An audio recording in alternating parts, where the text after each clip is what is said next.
तो hello students, कैसे हैं आप लोग। स्वागत है आपका रेशियो एंड प्रोपोर्शन के फोर्थ लेक्चर में और आखिरी लेक्चर में। हमने पिछले लेक्चर्स में क्या किया था, क्रॉस मल्टीप्लिकेशन मेथड पे कुछ क्वेश्चन देखे थे और भी रेशियो के कुछ क्वेश्चन देखे थे। आज हम करेंगे रेशियो एंड प्रोपोर्शन के मिसलेनियस प्रॉब्लम्स। तो चलिए शुरू करते हैं। पहला क्वेश्चन देखते हैं क्या कह रहा है। Incomes of A B and C are in the ratio 7:9:12। आपको 3 पर्सन हैं ए बी एंड सी, उनके इनकम्स का रेशियो दिया हुआ है 7:9:12 and their expenditures are in the ratio 5:7:9 और उनके एक्सपेंडिचर का भी रेशियो दिया हुआ है। आगे क्या कर रहा है, if A saves 1/4 of his income find the ratio of savings of A B and C. अगर ए अपने इनकम का 1/4 पार्ट सेव कर रहा है एज अ सेविंग्स, तो आपको बताना क्या है, find the ratio of savings of A B and C. तो आपको तीनों पर्सन मतलब ए बी एंड सी के सेविंग्स का रेशियो बताना है। तो इस क्वेश्चन में देखिए आपको क्या लग रहा है, क्या अप्रोच आपका होगा इस क्वेश्चन में। तो हम देखते हैं, पहली बात तो देखिए आपको हर जगह क्या कर रहा है, रेशियो दिख रहा है। इनकम का भी आपको रेशियो दिया हुआ है, एक्सपेंडिचर का भी आपको रेशियो दिया हुआ है और सेविंग्स भी बताया है। तो क्या कर रहा है कि वो 1/4 ऑफ हिज इनकम है, मतलब कहीं भी आपको एक्चुअल वैल्यू दिख रही है नहीं ना। तो आप क्या करेंगे, इसमें आप एक्चुअल वैल्यू नहीं कर पाएंगे, इसीलिए क्वेश्चन में आपको सेविंग्स का रेशियो निकालने को पूछा है। तो यहां से एक कॉन्सेप्ट आप ये सीख सकते हो कि अगर क्वेश्चन में आपको हर जगह रेशियो और रेशियो ही देखने को मिल रहा है, कहीं कोई एक्चुअल वैल्यू नहीं देखने को मिल रही है, तो आप कोई भी एक्चुअल वैल्यू आप नहीं निकाल पाओगे। जैसे इसी में आपको अगर इसी क्वेश्चन में आपको अगर इनकम ऑफ ए पूछते तो आप नहीं निकाल पाओगे, या सेविंग्स ऑफ केवल ए या बी या इंडिविजुअली आपसे ए बी सी का सेविंग्स पूछते तो वो भी नहीं निकाल पाओगे आप। मतलब आएगा तो वेरिएबल के फॉर्म में आएगा, एग्जैक्ट वैल्यू नहीं आप निकाल पाओगे, क्योंकि आपको हर जगह क्या दिख रहा है, रेशियो दिख रहा है, कहीं भी कोई एक्चुअल वैल्यू क्वेश्चन में नहीं दिख रही है। ओके, तो इसलिए आपको क्वेश्चन भी जो फ्रेम किया है, जो भी है क्वेश्चन को फ्रेम किया है, उसने आपको रेशियो पूछा है सेविंग्स का, ना कि एग्जैक्ट वैल्यू ऑफ इंडिविजुअली आपसे सेविंग्स नहीं पूछी है। ओके, तो कॉन्सेप्ट इसमें क्या है आपका यूज होगा, कॉन्सेप्ट लिख लीजिएगा अपनी भाषा में, चाहे हिंदी में लिख लीजिए चाहे इंग्लिश में लिख लीजिए, कि अगर आपके क्वेश्चंस में केवल रेशियो का जिक्र हो और कोई भी एक्चुअल वैल्यू ना दी हुई हो, तो आप एक्चुअल वैल्यू नहीं निकाल पाओगे जो पूछा है क्वेश्चंस में उसका। इस सॉल्यूशन देखते हैं हम इस क्वेश्चन का। आपको इनकम का रेशियो दिया हुआ है 7:9:12 और एक्सपेंडिचर दिया हुआ है 5:7:9। तो हम पहले एज्यूम करते हैं इनकी, आप इनकम्स को एज्यूम कर लीजिए, कुछ ऐसा एज्यूम कीजिए कि कैलकुलेशंस थोड़ी सी इजी हो जाए। तो हम अपनी तरफ से इनकम्स मान लेते हैं ए बी और सी की, यहीं पे मैं कहता हूं ए बी और सी। एक इनकम को मैं अपनी तरफ से मान लेता हूं 700x मान लिया, बी को मान लिया मैंने 900x और सी को मान लिया, कितना रेशियो है इसका 12, तो मैंने 1200x मान लिया। अभी भी रेशियो आप लोगे तो 7:9:12 ही आएगा। ओके, तो मैंने ऐसा इसलिए किया ताकि कैलकुलेशन थोड़ा डेसिमल में ना जाए। अब आपको क्वेश्चन में बोला क्या था आगे कि ए जो है अपने इनकम का 1/4 पार्ट क्या कर रहा है, सेव कर ले रहा है। तो एक बार सेविंग्स ऑफ ए निकाल दिया जाए। सेविंग्स ऑफ ए हम लोग निकाल लेते हैं, 1/4 of income of A. Income of A कितना है, 700 है। तो इसको आप सॉल्व कीजिए, कितना आ जाएगा, 416 या 68, सॉरी 417 है ना, 417 या 68, दो बचा, तो ये आ गया 175। तो सेविंग्स ऑफ ए आपका आ गया 175। तो अब यहां से आप एक्सपेंडिचर ऑफ ए भी निकाल सकते हो कि नहीं। एक्सपेंडिचर ऑफ 700, सॉरी गलती हो गई, यहां पे देखिए 1/4 इंटू 700x माना है ना आपने, मैंने x नहीं लिखा, तो 1/4 ऑफ 700x माना है आपने, तो ये हो गया कितना 175x हो गया। अब एक्सपेंडिचर ऑफ ए निकाल लिया, इनकम ऑफ ए में से सेविंग्स ऑफ ए आप घटा दोगे तो आपका एक्सपेंडिचर ऑफ ए निकल जाएगा। मतलब कि 700x में से आप 175x घटा दो तो ये निकल गया आपका एक्सपेंडिचर ऑफ ए निकल गया, कितना आएगा ये 525। 525x, ये आपका आ गया एक्सपेंडिचर ऑफ ए। तो आपको देखिए एक्सपेंडिचर ऑफ ए का रेशियो, तो रेशियो पॉइंट तो पता है ना 5, और इधर से आपने निकाला कितना आ गया 525, तो कंपेयर कर लीजिए। मतलब कि 5 यूनिट की वैल्यू जो है, मतलब ये जो 5 यूनिट की वैल्यू है, ये यही का एक्सपेंडिचर है, ये किसके बराबर हो जाएगा 525x के बराबर, 525x के बराबर हो गया। तो 1 यूनिट की वैल्यू कितनी आ गई 5 10 या 50, 2 बचा 105x, मतलब 1 यूनिट की वैल्यू 105x आ गई। तो अगर आपको 1 यूनिट की वैल्यू 105x मिल गई है, तो क्या आप सभी का एक्सपेंडिचर नहीं निकाल पाओगे? इसका 7 यूनिट है तो 7 इंटू 105, इसका 9 यूनिट है तो 9 इंटू 105x। तो एक बार जल्दी से एक्सपेंडिचर ऑफ ए, बी और सी लिख लिया जाए। यही भी लिख लेते हैं, हमने यहाँ पे सेविंग्स लिखा है, सॉरी इनकम लिखा है, तो उसका एक्सपेंडिचर भी लिख लिया जाए यहीं पे। 5 यूनिट, इसका तो आपने निकाल दिया एक्सपेंडिचर कितना था 525x, ठीक है। इसका एक्सपेंडिचर है 7 यूनिट, तो 1 यूनिट की वैल्यू 105 है, तो 7 यूनिट की वैल्यू कितनी हो जाएगी 7 इंटू 105, 7 इंटू 105 करोगे तो 100 7 जा 700 और 7 5 जा 35, तो मतलब कितना हो गया ये 735, 735x। ये हो गया आपका क्या है एक्सपेंडिचर ऑफ बी। और एक्सपेंडिचर ऑफ सी आपको दिख रहा है 9 यूनिट्स, 1 यूनिट की वैल्यू फिर एक बार 105x, तो 9 यूनिट की वैल्यू 9 इंटू 105 हो जाएगा, तो ये कितना हो जाएगा 100 9 जा 900 और 5 9 जा 45, तो ये हो जाएगा 945x, 945x हो गया। तो आपको इनकम भी मिल गया है रेशियो में और एक्सपेंडिचर भी मिल गया है। तो क्या आप सेविंग्स का भी रेशियो सर माइनस करके नहीं लिख पाओगे? ये रेशियो नहीं है, आपने एक्स मान लिया तो ये रेशियो नहीं रहा, ये आपने एक्स करके वेरिएबल करके मान लिया ना, तो ये रेशियो नहीं है। तो इसे मैं रब करता हूं, इसे इतने पार्ट को रब करता हूं क्योंकि आगे माइनस करना है मुझे, साथ ही साथ कर लेता हूं। तो अब सेविंग्स लिखा जाए, सेविंग्स लिख दे दीजिए आप। तो 700x में से 525x माइनस कर दो, कितना आ जाएगा ये 175x। मैं इसे ऐसे बाइफरकेट कर दे रहा हूं, ठीक है। तो आपका ए का सेविंग्स आ गया 175x, 900x में से 735x माइनस कर दो, कितना आएगा ये 165x।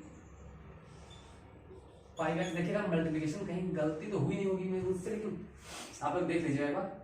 और इधर 1200x में से 945x माइनस कर दोगे तो ये कितना बचेगा 200 इधर और ये 55 इधर, तो ये 255x आई थिंक सो, अगर कैलकुलेशन मिस्टेक नहीं हुई, वैसे नहीं हुई कैलकुलेशन मिस्टेक, तो एक्सपेंडिचर ऑफ ये आपने निकाल लिया, ये हो गया। अब रेशियो तो आपसे पूछा था, तो आपने इनकम माना, एक्सपेंडिचर निकल गया, सेविंग्स भी निकल गया, अब रेशियो ले लीजिए। आप लोग ने ये सब लिख लिया ना, तो सेविंग्स का रेशियो पूछा था, savings of A ratio B ratio C, यही तो पूछा था। तो ये कितना हो जाएगा 175x ratio 165x ratio 255x। तो x से x कट गया, इससे काटा जाए 5 से, 5 3 जा 15, 2 बचा 35, 5 3 जा 15, 1 यहाँ,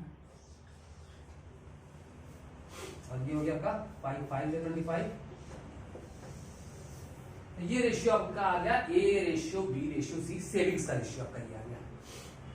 समझिए कैसे कैसे किया था हमने क्या किया था, अपनी तरफ से एज्यूम किया था, पहले इनका इनकम 700x 900x और 1200x, क्यों कैलकुलेशन इजी करने के लिए।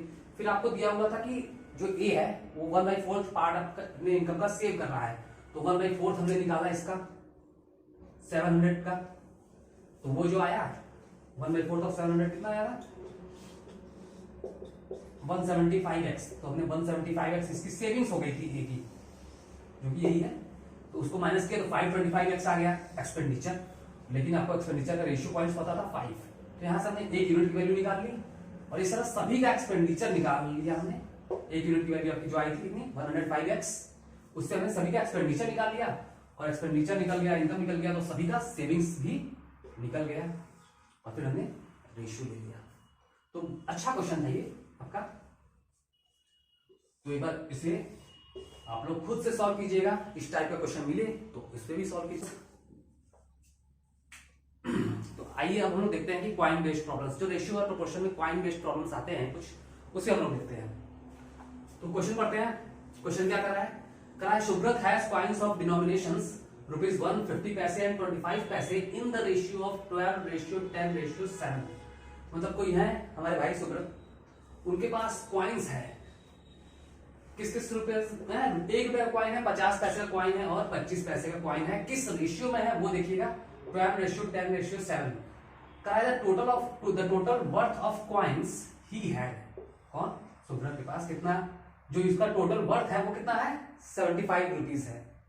तो आपसे क्वेश्चन कर रहा है कि फाइंड द नंबर ऑफ 25 पैसे कॉइन्स सुब्रत है, मतलब कि 25 पैसे कॉइन्स कितना है सुब्रत के पास। आइए निकालते हैं सॉल्यूशंस, मुझे रब करना पड़ेगा, आप लोग वीडियो को पॉज करके सॉल्व करके कमेंट में आंसर लिख सकते हो, लेकिन मैं रब करता हूँ फिर आपको सॉल्यूशन इसका बताता हूँ। आइए हम लोग सॉल्यूशन देखते हैं इस क्वाइन बेस्ड प्रॉब्लम्स का। तो क्वेश्चन में आपको बोला था कि जो सुब्रत है उनके पास 1 रुपए 50 पैसे और 25 पैसे कॉइन्स हैं, किस रेशियो में है 12:10:7। तो सबसे पहली बात इस टाइप के क्वेश्चंस में, मतलब क्वाइन बेस्ड प्रॉब्लम्स में हम क्या करते हैं, हमारा मेन जो मोटिव होता है वो यही होता है कि हम मनी का रेशियो निकाल लें, मतलब कितना मनी है इसके पास। तो हम यहाँ पे क्या निकालते हैं, मनी का रेशियो, मनी रेशियो निकाल लेते हैं। तो अगर 1 रुपए के आपके पास 1 रुपए के सिक्के के कितने हैं आपके पास 12 सिक्के हैं 1 रुपए के, तो कितना हो गया 12 रुपए हो गया। तो या तो देखिए आप क्या कीजिए, सभी को मनी में मतलब रुपए में कन्वर्ट कर लो, जो दिया हुआ है इसमें आप सभी को क्या कीजिए, या तो रुपए में कन्वर्ट कर लीजिए या तो पैसे में कन्वर्ट कर लीजिए। अगर हम देखिए अगर इससे हम रुपए में कन्वर्ट करने चलेंगे तो हमारा थोड़ा पॉइंट में आ जाएगा, तो इसलिए हम क्या करते हैं, हम सभी को पैसे में कन्वर्ट कर देते हैं, हमें थोड़ा आसान क्या हमें अच्छा सा रेशियो मिल जाएगा, हमें सिंपल रेशियो मिलेगा, हम ये कर सकते हैं। तो 1 रुपए के 12 कॉइन मतलब कि 1200 पैसे,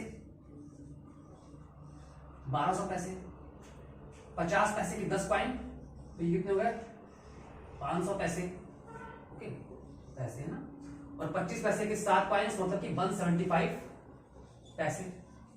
तो आपका ये रेशियो कितना हो गया, ये किससे काटा जाए इसको,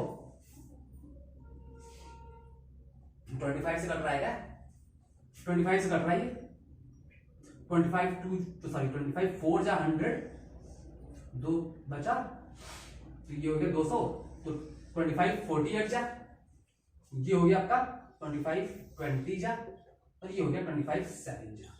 तो जो हमारा मनी का रेशियो आ गया ये हमारा ये आ गया। हमने क्यों पैसे में कन्वर्ट किया, पैसे में कन्वर्ट किया देखिए हमारा डेसिमल में नहीं गया ना, अगर आप रुपीस में कन्वर्ट करते सबको तो ये वाला 1.75 हो जाता, 1.75 ये हो जाता। तो इसलिए हम डेसिमल में जाना नहीं चाह रहे थे, इसलिए हमने सभी को पैसे में कन्वर्ट कर दिया। आप अगर रुपीस में कन्वर्ट करते हो तो कोई गलत की बात नहीं है, उससे भी आंसर आ जाएंगे आपके। तो देखिए टोटल मनी रेशियो हमारे पास कितना आ गया 48:27। क्वेश्चन में बोला था कि जो नेट वर्थ है कितना था वो 75, मतलब जो सुब्रत के पास सभी कॉइन्स की जो वैल्यू है मिला के कितना उसके पास पैसा हो गया था 75 रुपीज, और इस रेशियो के हिसाब से कितना है आपके पास, जोड़िए 48 20 और 7, 68 + 7 75। तो मतलब ये जो 75 यूनिट है हमारे, इसके हिसाब से तो 75 यूनिट आ रही है मनी की रेशियो, और क्वेश्चन में आपको कितने के बराबर दिया हुआ है 75 रुपीज, मतलब 75 यूनिट के बराबर, 75 यूनिट जो है ये आपका 75 रुपीज के बराबर है। तो 1 यूनिट की वैल्यू कितनी हो गई 1 रुपीज हो गई। तो हर कॉइन से कितने रुपए बन रहे हैं हम यहां पे निकाल सकते हैं। तो मतलब 1 रुपए के, अब इसे मैं रब कर लूं, मतलब 75 यूनिट की वैल्यू 75 रुपीज थी, 1 यूनिट की वैल्यू 1 रुपीज आ गई। तो मतलब कि जो 1 रुपए के, मतलब 1 रुपए के सिक्के से जो अमाउंट बन रहा है वो कितना है 48 रुपीज, यही लिख दे रहा हूँ, इसे मैं रब कर दे रहा हूँ। ओके, तो मतलब ये कितना हो गया, जो 1 रुपए के सिक्के से जो इसके अमाउंट बन रहे हैं वो हो गए 48 रुपीज, क्योंकि 1 यूनिट की वैल्यू 1 रुपीज आ गई थी ना। तो ये हो गया आपके 20 रुपीज और ये हो गए 7 रुपीज। 1 यूनिट की वैल्यू 1 रुपीज आएगी तो 48 यूनिट की वैल्यू कितनी हो जाएगी, 48 रुपीज तो होगी। 20 यूनिट की वैल्यू 20 रुपीज हो जाएगी और 7 यूनिट की वैल्यू 7 रुपीज हो जाएगी। तो आपसे क्वेश्चन में पूछा क्या था कि 25 पैसे कॉइन्स कितने हैं, नंबर ऑफ 25 पैसे कॉइन्स आपको बताने थे। तो बताइए जरा, 1 रुपए में 25 पैसे कॉइन्स कितने होते हैं, 4। तो 25 पैसे कॉइन्स से इसके अमाउंट कितने बन रहे हैं, 7 ना। तो अगर 1 रुपए में 25 पैसे के 4 कॉइन होते हैं तो 7 रुपए में 25 पैसे के कितने कॉइन होंगे, 7 into 4। ठीक है, तो नंबर ऑफ 25 पैसे कॉइन्स कितने हो गए, 7 रुपीज ऐसे है, 7 रुपीज इंटू 4 कर दिए। क्यों किया हमने 4, क्योंकि 1 रुपए में 25 पैसे के 4 सिक्के होते हैं, इसलिए हमने 7 रुपीज इंटू 4 कर दिया। तो 7 रुपीज नहीं, 7 इंटू 4 ना, तो ये आपका आ जाएगा 28। तो कितने सिक्के हो गए 25 पैसे के, 28 सिक्के उसके पास हैं 25 पैसे की। अगर आपसे पूछता कि अगर 1 रुपए के कितने सिक्के हैं, तो बताइए, 1 रुपए में 1 रुपए के तो एक ही सिक्के होंगे ना। ये 48 कॉइन्स ये हो जाएंगे इसके, ये 48 कॉइन्स हो जाएंगे। 20 रुपए में 50 पैसे के कितने सिक्के हो जाएंगे, 1 रुपए में 50 पैसे के 2 सिक्के होते हैं, तो 20 रुपए में 50 पैसे के 40 सिक्के हो जाएंगे। तो आपसे क्वेश्चन में ये भी पूछ सकता था कि टोटल नंबर ऑफ कॉइन्स कितने हैं उसके पास, ये भी बता सकते थे आप। ओके, तो ठीक है, बढ़िया क्वेश्चन था ये भी। तो आप लोग अब क्या कर सकते हैं कि जितने भी कॉइन बेस्ड प्रॉब्लम है उसे आप ढूंढ कर सॉल्व कर सकते हैं। मेन इसमें क्या मोटिव होता है हमारा, मनी का रेशियो निकालिए और क्वेश्चन में जो दिया हुआ है मनी कितना उससे बन रहा है उसको कंपेयर कर लीजिए, वहां से 1 यूनिट की वैल्यू निकाल लेंगे तो फिर आप सबका मनी मतलब निकाल लेंगे किस पैसे से कितना मनी है, तो उस हिसाब से आप इसको सॉल्व कर लेंगे। ओके,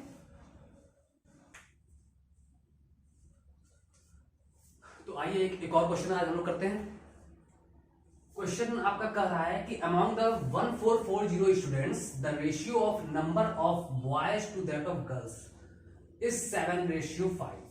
मतलब एक किसी भी मतलब क्लास में आपके 1440 मतलब 1440 स्टूडेंट्स हैं, जिसमें से आपको बॉयज और गर्ल्स का रेशियो दिया हुआ है 7:5। आगे क्या कर रहा है कि how many more girls should be added to make the ratio 1:1। मतलब कितने और गर्ल्स आप ऐड कर दो कि जो बॉयज और गर्ल्स का रेशियो आपको फाइनली कितना हो जाए, 1:1 हो जाए। सिंपल क्वेश्चन है, ज्यादा टफ नहीं है। तो देखिए पहले इसमें क्या है कि आइए सॉल्यूशन इसका डायरेक्ट कहीं पे देखते हैं।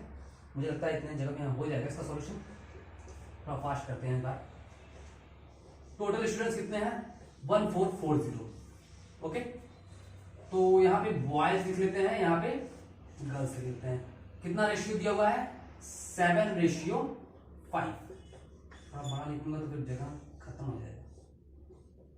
तो देखिए अगर यहां से हम टोटल स्टूडेंट्स जोड़े कितना आया है, बॉयज 7 यूनिट है, गर्ल्स 5 यूनिट है, तो यहां से अगर जोड़ा जाए तो 12 यूनिट। 12 यूनिट की वैल्यू कितने के बराबर आएगी, टोटल स्टूडेंट्स के बराबर 1440। तो यहां से 1 यूनिट की वैल्यू आ गई आपकी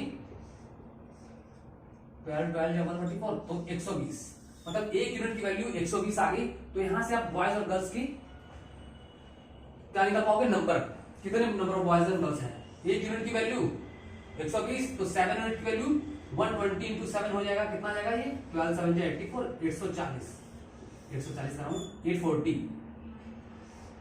और ये 5 यूनिट है तो 1 यूनिट की वैल्यू 120 तो 5 यूनिट की वैल्यू 12 5 60, मतलब ये हो गया 600। तो मतलब बॉयज की संख्या और गर्ल्स की संख्या आपको मिल गया, बॉयज का नंबर और गर्ल्स का नंबर आपको मिल गया। बॉयज हो गए 840 और गर्ल्स हो गए 600।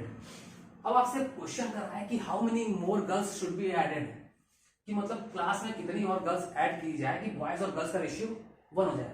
तो हमें नहीं पता कितनी गर्ल्स ऐड की जाए, तो हम अपनी तरफ से क्या मान सकते हैं, x। तो अब देखिए आपको जो फाइनली यहां पे मैं लिख रहा हूं, फाइनली बॉयज और गर्ल्स का पहले मान यहां पे लिख लीजिए ना कि let x number of girls added. मान लेते हैं कि x नंबर ऑफ गर्ल्स जो है वो ऐड की गई, तो बॉयज कितने रहेंगे, बॉयज में तो कोई एडिशन हो नहीं रहा है, तो आपका बॉयज होगा उतने ही रहेंगे। तो बॉयज और गर्ल्स का रेशियो यहाँ पे लिखा जाए फाइनली, बॉयज और गर्ल्स। बॉयज में कोई एडिशन नहीं हो रहा है, तो बॉयज में आपके आए थे 840 वो वैसे ही रहेगा। गर्ल्स में आप ऐड कर रहे हो, पहले गर्ल्स कितनी थी 600 थी, आपने अपनी तरफ से कितना ऐड किया, x गर्ल्स ऐड कर दिया, तो करा है फाइनली रेशियो कितना हो जाना चाहिए 1:1। तो रेशियो बॉयज और गर्ल्स का फाइनली कितना हो जाना चाहिए 1:1 का। अब क्या कीजिए, आपको x की वैल्यू निकालनी है, ये तो निकालना ना कि कितनी गर्ल्स ऐड की गई, क्रॉस मल्टीप्लाई, ये कितना आ जाएगा 601 का इसमें मल्टीप्लाई करोगे तो ये आ गया, इसको मल्टीप्लाई करो ना, 840 is equal to 600 plus x। तो यहां से आपकी x की वैल्यू निकल जाएगी। x की वैल्यू कितनी आ रही है मुझे बता दीजिए, 840 माइनस 600 240, तो x की वैल्यू निकल गई कितनी 240, मतलब 240 गर्ल्स हम और ऐड कर देंगे तो इस रेशियो कितना हो जाएगा, यहीं से देख के बता सकते थे आप। 600 है 1:1 का मतलब क्या होता है, दोनों इक्वल कर दिया जाए, इतना ताम झाम करने की जरूरत ही नहीं, यहीं से दिख रहा है कि 240 और ऐड करते हैं, झूठी की है।